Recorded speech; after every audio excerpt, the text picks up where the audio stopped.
Welcome to a Celtic State of Mind. I'm John Dykes, and today is very much an AXOM bulletin, a short bulletin, just to keep the fires burning over the weekend. Plenty to talk about. The biggest possible issues that Celtic are going to face, not being a loss of form or injury, but actually the COVID international issues that have been created over the last few days in respect of positive tests and in isolation for anyone who's come into contact with the players who have tested positive. And it's a concerning trend that we are seeing develop in front of us. I think when you're looking at any positive test, and we've said on here before, obviously our biggest concern is with the players' health, and we want them to get back to full fitness. But, you know, one of the examples that's been brought up over the last week or so is in Austria in relation to Salzburg, who pulled out all their international players due to the reason that 3 players had tested positive. And the reason they were able to do that is that there was a COVID-19 prevention concept in place. And that was in conjunction with the Austrian FA, the Bundesliga, and also the authorities. So something was in place. And you look at Scottish football, why was nothing in place for Scottish football clubs going into the international break? It seems absolutely absurd that the internationals are getting played in the first place. I mean, I've just seen there, obviously, the Republic of Ireland. Their game has just finished goalless against Wales. Shane Duffy, who's going to be a massively important player for Celtic, came through that game unscathed, thankfully. But, you know, they've already had 7 players. The Republic of Ireland have already had 7 players affected by this. So there was a huge concern and a genuine concern that Shane Duffy would be caught up in that. So you're looking at these situations and, you know, there's a duty of care to the players as much as anything else. It would appear that international football is a COVID hotbed. It really is. It's a breeding ground when you consider the amount of tests that a club like Celtic have done that have come back negative as soon as these players are mixing and travelling around, and it seems to be spreading like wildfire. So what we need to do, obviously, is we need to just continue to look at the statements that are coming out of Celtic Park. It was interesting to note that Celtic released a statement, and the one point of that, under FIFA regulations, clubs are obliged to release players for international duty. Of course, you know, clubs must acquiesce to international call-ups, but under the circumstances, what could be done? Will a club actually go toe-to-toe with authorities on this? You know, what would the sanctions be? Probably it would result in the players being punished by the relevant international authorities, and they would miss the game anyway. But it is getting to the ridiculous stage. And obviously the fixtures seem to be going ahead regardless of the duty of care to the actual players who are involved. And it's a huge concern for me. Quite a few people have come in and said we shouldn't be discussing COVID on a Celtic podcast, but I think that's absurd when we're losing players to this illness. And obviously we've got the Glasgow derby coming up on Saturday. Early kick-off, and we'll be here to cover that game because I think it certainly will go ahead. I mean, what are the regulations in relation to a game going ahead? I think the last time I checked, it was obviously just recently due to an outbreak. If you've got 13 fit players and one of them's a goalkeeper, then you play the game. So I don't think we're as ravaged as that, but there is a possibility. I mean, this has been waiting to happen, isn't it? You know, we're all in bubbles, and I understand football clubs are in bubbles, and they're travelling all over to play these fixtures. It seems completely absurd, and I think that when you look at some of the points coming through, it makes absolute sense. RFC 72, obviously not a fan of our football club, but coming on and making a good point. It's all about greed for these international games, worldwide pandemic, and they want players to travel the world. Utter madness. I've got to agree with you. Absolutely do agree with you. I don't think the game's going to be cancelled. You know, it will go ahead. Celtic are going to be without at least 3 first team players. The 3 players quoted, at least 2 of them would have started the game. Beaton may even have started the game. We had a wee joke about Beaton, and I think he, tongue-in-cheek, said that he wasn't answering his phone to Neil Lennon because obviously 1 minute he's injured for Celtic, then he turns up and plays particularly well for Israel against Scotland. But the flip side of that light-hearted nature is the fact that he has contracted this illness. So it's going to affect him, it's going to affect his fitness, his condition, and it's going to affect the club as we try and move forward. And the other players, of course, Edouard, already in isolation, and Ryan Christie, who this week again was linked to a move to Nice. Make into that what you will, read into that what you will, over in France. Possibly a January approach coming in from the club, but he's still got plenty of time left in his contract, and hopefully he will consider the offer that's on the table. After 107 games, 35 goals, he is one of the most influential players in that Celtic side. We're going to miss him on Saturday. We're all obviously going to miss Edouard. He'd have been a starter. And I've had to look at my team. It's my third version of my predicted starting lineup, which I'll share with you on this shortened version of the Bulletin. We don't normally come and do bulletins on the weekend day that Celtic are not playing, but over this weekend I think it was necessary. Obviously we'll be looking with interest at the Scotland v Slovakia game tonight, not particularly for the score, to be honest with you, just to make sure that the Celtic players come through them. They come through them without any further instances of COVID being reported. So let's have a wee look through some more of the points coming through. And Michael Quinn, exactly what I was just saying there, Michael. I guess I need to revise my back 3 for next week now. These internationals should have been postponed, in my opinion. Well, it's becoming more and more clear as the days go on and the cases continue to grow, Michael, that you're absolutely spot on. I'm having to look at the team as well. Having already dropped Edouard and Christie from the starting lineup, and I'm going to have to do the same with Beaton, who was on my bench. So we've got Edmund Byrne coming in. We need to crack on with football. Stopping the internationals will lead to stopping league games as soon as there is a cluster. The 5-sub rule is there to help through COVID. It is. I just feel that, with the increase in the spark in these cases, you've really got to look as well at the well-being, first and foremost of the players, and their well-being has to be paramount to any decisions that are made. I'm just astonished, or should I be, that the relevant authorities, very much like the Austrian authorities, they didn't have something in place.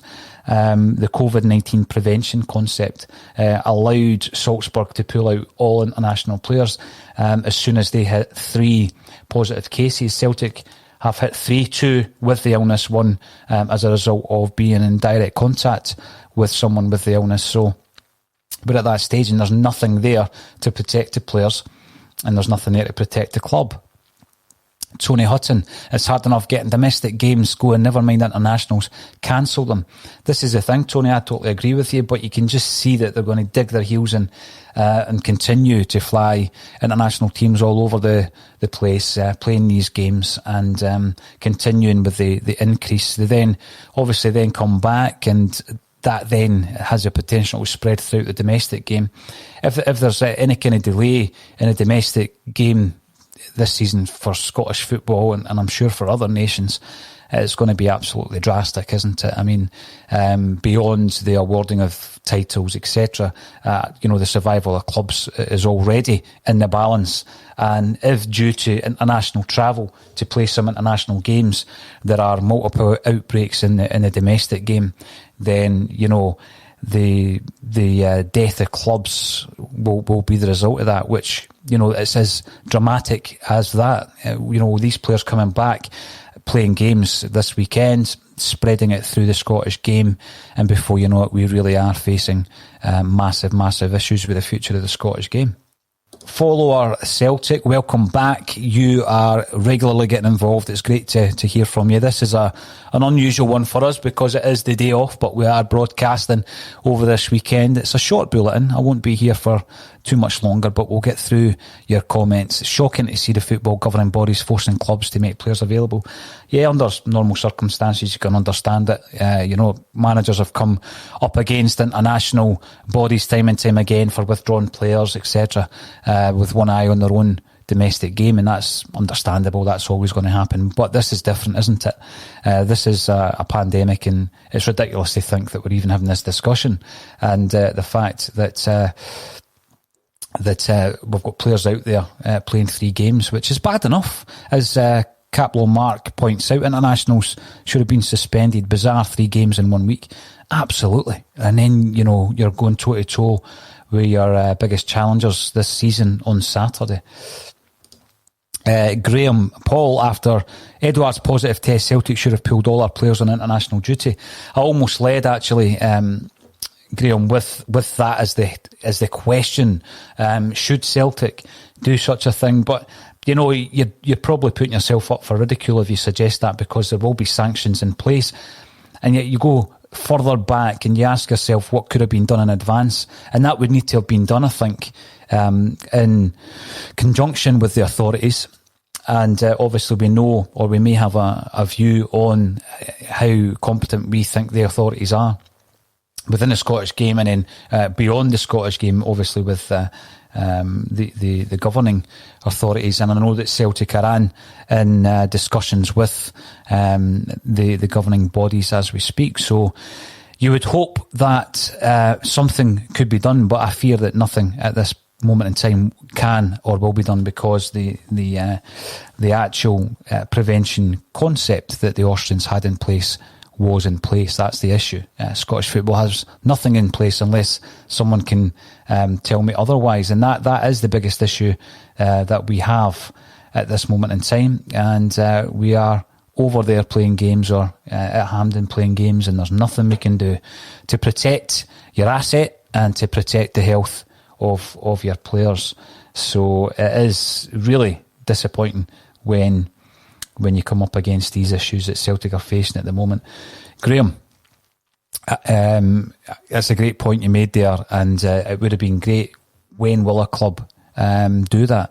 Without that policy being in place, as it was with the Austrians, it's very unlikely that any club will do it, because the sanctions could be so grave. I don't even think you're setting a precedent, because we're never going to be in this situation again of a global pandemic. And in our lifetimes, you wouldn't have thought. The penalty spot comments that to play international and European football is madness. It absolutely seems that way, doesn't it, Kevin? And so Graham goes on to say, if it's good enough for Salzburg to do it, then it's good enough for Celtic to do the same. I think the biggest issue would be, Graham, is Salzburg were playing along to a concept or a policy that had already been agreed, and Scottish football doesn't have anything in place. So if Celtic were to pull their players out, you would probably be looking at a situation where we would be heavily sanctioned for it. And that, again, opens up a massive can of worms in Scottish football when it comes to sanctions and who should and shouldn't be sanctioned. Stephen Coltark agrees internationals should have been suspended with this COVID-19 situation. It seems absurd that they haven't, it really does. And Joe Porter goes on to comment that having international football in a pandemic is beyond stupidity. It is. And then you just ask yourself, Joe, once you were in this situation, how do you get out of it? There's nothing in place to allow Celtic to withdraw our players, Celtic's own players, without heavy sanctions. And, Andrew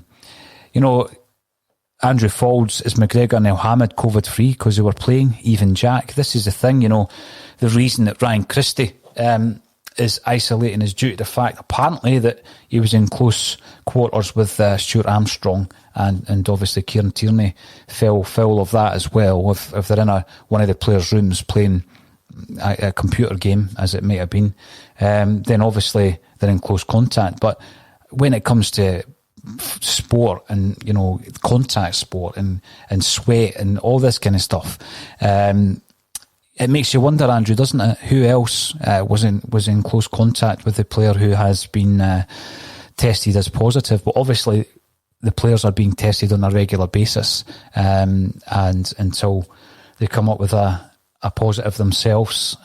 What would be classed as coming into contact? Being on a football park, I would have said so. Rubbing shoulders with someone, tackling someone, breathing over someone, sweating over someone. I would say that's coming into close quarters, Andrew. Absolutely. When I go through these comments, it's refreshing that so many people have comments to make, because it's one of these subjects we would much rather not be talking about and discussing, but it is affecting Celtic's preparations now for this game. Kevin Graham, well, I can make a case for the competitive international games, and that's a big push. The number of international friendlies being played is baffling. And I think absolutely you would be spot on to suggest that, Kevin. This penalty spot positive case is 7 days, and any negative case has to self-isolate for 14. And so I think that we have a general consensus almost among those being involved in discussing this on a Celtic State of Mind's bulletin. But it is something that's concerning me for the upcoming game against Rangers. And Pat makes the point that get Duffy back, it's all over the Irish squad. I think they were missing 7 players today, Pat, for their 0-0 draw against Wales. And a Celtic target, I say that in inverted commas, he was certainly one of the 19 or 20 players that were linked to Celtic during the transfer window. James McLean was sent off today for 2 bookable offences, the second of which seemed a lot worse than it actually was, but it seemed to be a booking nonetheless, and he had to walk early for that one. Celtic RAB junior teams are pulling out of the Western Premier League. I saw that this morning. I did see a couple of teams making statements to that effect. It's only a matter of time before more teams fall by the wayside.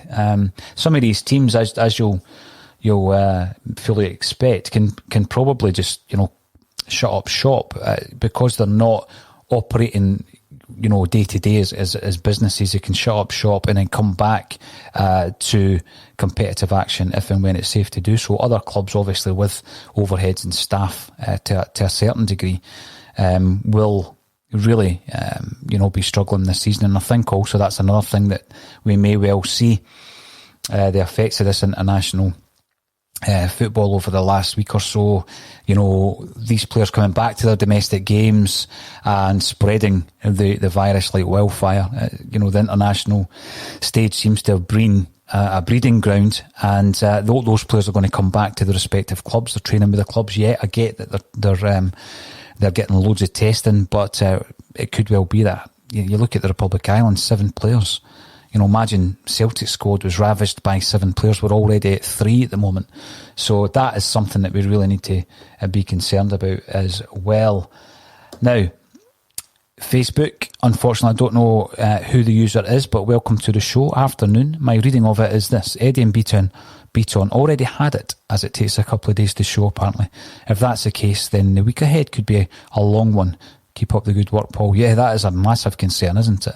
I mean, obviously, if that was the case, and then it might take a while for further positive tests to show at Celtic Park. So very concerned at this moment in time for the big game on Saturday. And we do have plans to come out live on Friday night with a bulletin and get you involved, because we generally come on as the bulletin at 12:30. Today it's been a wee bit later because it's a Sunday and it's a day off, and I won't keep as much longer than needs be. But we will come out with a live bulletin on the Friday night, as well as your normal 12:30, and we'll be there for the full duration of the game, half an hour before the game, half an hour after the game. Tam Mannion, welcome back to the show, Tam. It is all about the money, as it always is, isn't it, with football? If the internationals weren't played, it would put the Euros at risk again. I'm not condoning it. I love to abandon them to protect Celtic. My biggest concern, Tam, doing a wee bit of research, was trying to find out what would the sanctions be if Celtic pulled out players from their respective nations. And I'm pretty sure that the international bodies would get involved, and there would be heavy sanctions on any club that would be so bold as to do that. So they might end up missing the game on Saturday. In any case, it could even be worse than that. And Kevin Graham is not looking at the positive side of this by saying this season is not finishing. And, this is a big thing, Kevin. Obviously, we're talking football. We know the graver side of this is, the day-to-day lives of people at risk, and business and employment and all of these things, and industry and economics. We know that everything has been affected, and everything that is put in place positively at Celtic, the amount of tests that are coming back negative, the way that they have conducted it. Ryan Christie, so disappointed when he was put out of the Celtic Rangers game, came out, said he hadn't broken any rules. The club reiterated that. Yet, we could be facing that scenario, Kevin, that the season may not finish. And obviously, we need to ensure that Celtic are in pole position for any eventuality. Van, you are joining us via YouTube. Anyone who is watching this bulletin on YouTube, then this is the norm. A Celtic State of Mind go out on a daily basis. We normally take one day off at the weekend when Celtic are not playing. And we do multiple bulletins, sometimes 3, sometimes 4 during the day. You can watch them on social media channels, Twitter and Facebook, and also on YouTube. So get subscribing. It's all free of charge. And you're saying it's a week away. There'll be no fans, but I'm buzzing already. Unleash the Griff. Well, it's going to be an unusual atmosphere to be playing Rangers with absolutely no fans.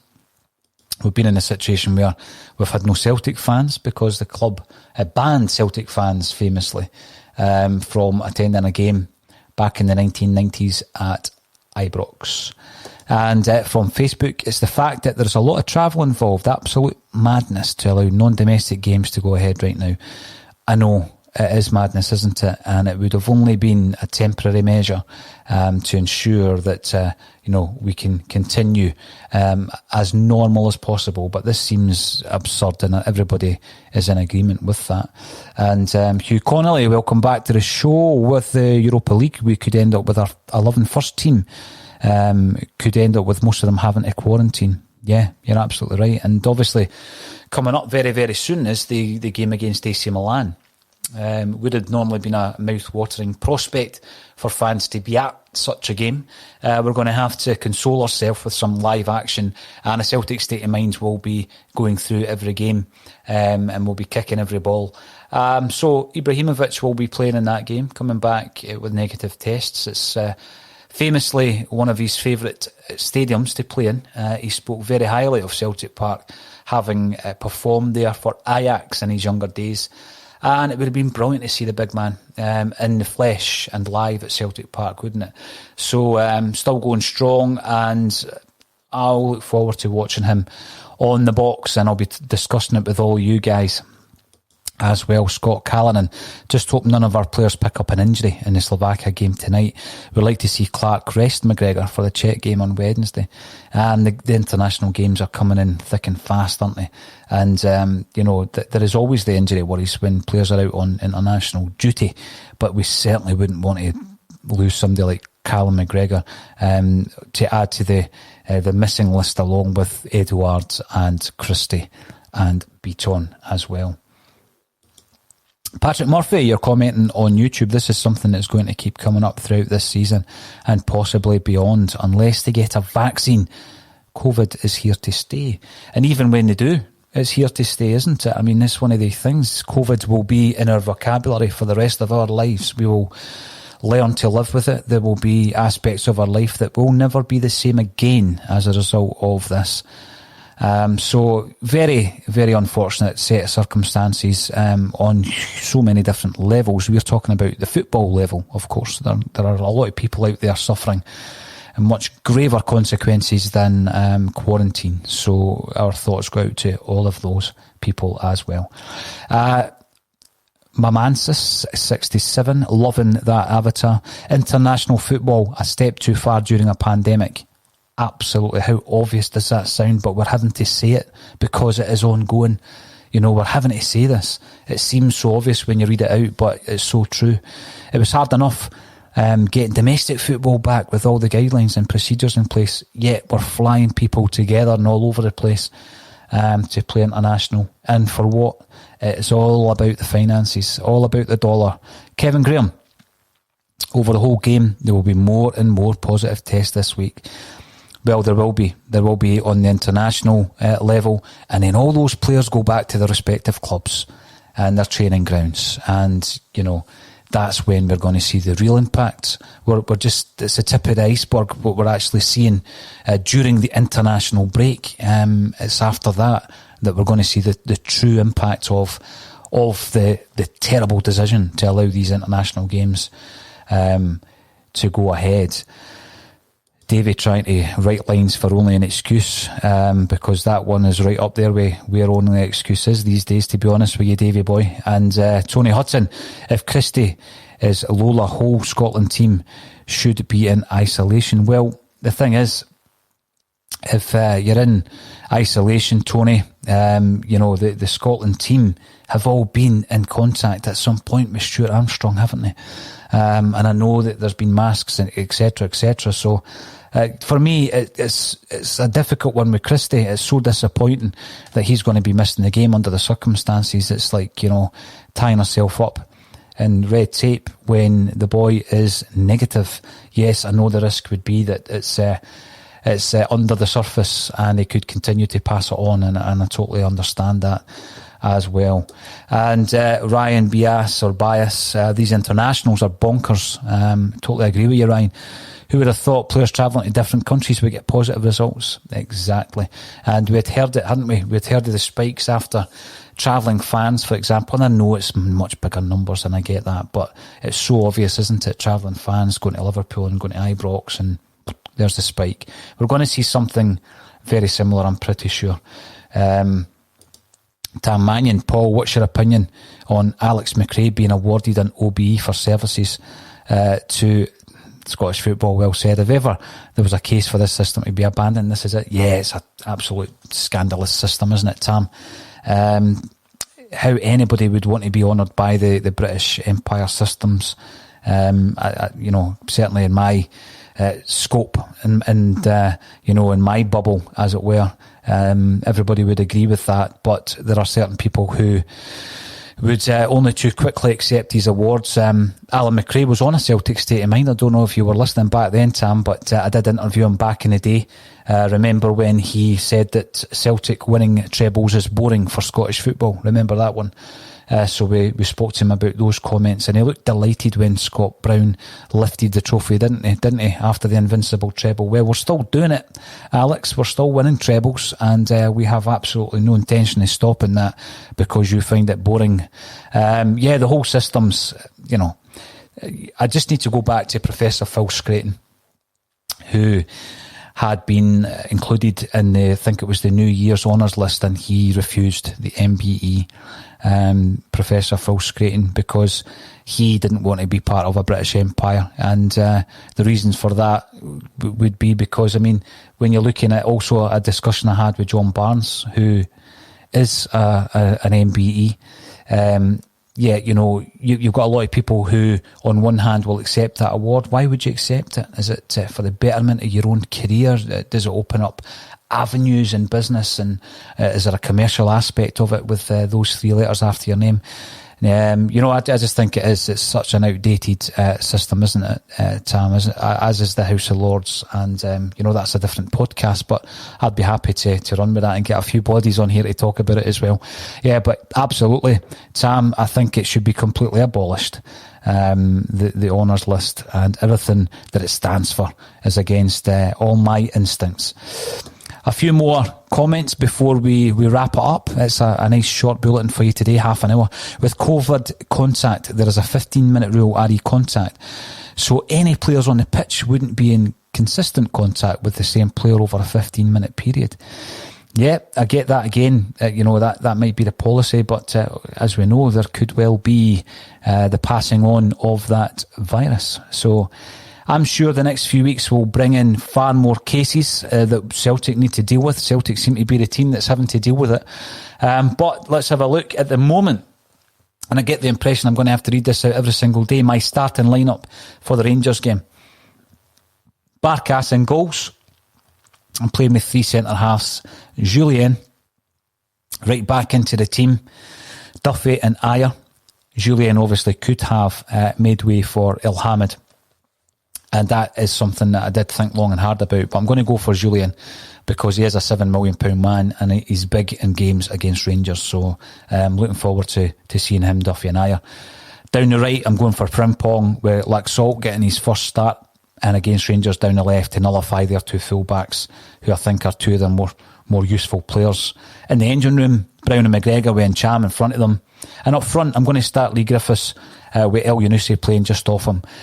That means that my subs are now Bain, Ayeti, Klamala, Eduard, Rogic, Soro in for Beaton, Ilhamid, Turnbull and Taylor. That's my team. We'll be talking a wee bit more about starting lineups tomorrow once we know who is and isn't available. It's been a short bulletin, but worthwhile to get your engagement. So I must thank each and every one of you for joining me on Facebook, Twitter and YouTube, and I'll see you again tomorrow at our normal time of 12:30.